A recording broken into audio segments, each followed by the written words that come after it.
poet and book designer, wallpaper designer, and leader of the arts and crafts movement in 19th century England.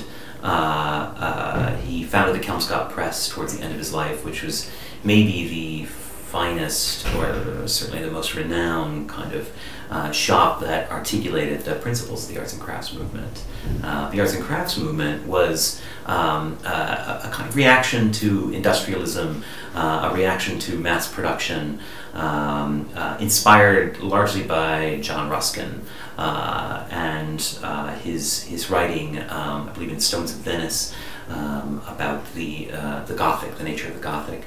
Ruskin was concerned about the sort of dehumanizing effects of mass production, of machinery, the division of labor, and argued for a kind of holistic return to craft practices that involved bringing workers together in projects, abolishing a kind of hierarchy of arts and artisanship, and celebrating a kind of holistic unity both of the works of art and craft and of the means of their making. William Morris really took up.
Palazzeschi is coming out of the Futurist movement, out of a movement that is manifestly celebratory of qualities that we associate with the modern era, with the machine age, the machine, with speed, with mass production. All of these are antithetical qualities on the surface to the arts and crafts movement, and yet both movements share an interest in and concern for the future, which is kind of deeply bred into each movement. I mean, the arts and crafts movement was terribly concerned with the future. It wasn't merely looking back to the past or wishing its way into the past in a kind of nostalgic vein, but looking at qualities from the past that could present a kind of alternative modernity. Now, clearly, the futurists departed from that model, and yet they were also concerned with the future profoundly and manifestly.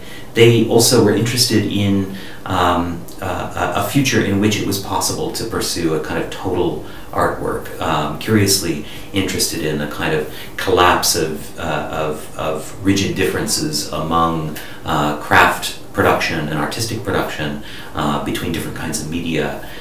They were eager to bring all media to bear on creative projects. So even before Palazzeschi's split from the kind of orthodox futurism, you see these kind of affinities between the movements. And then with Palazzeschi, his work manifests these clear affinities with the means and some of the aesthetics of arts and crafts, book production, with the livre d'artiste, and with the approach to a book that unites illustration with text.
Palazzeschi's frontispiece is, I mean, it's illustrative of the poems, but not merely or reductively illustrative of them, but it has an interesting kind of dialectic relationship with them.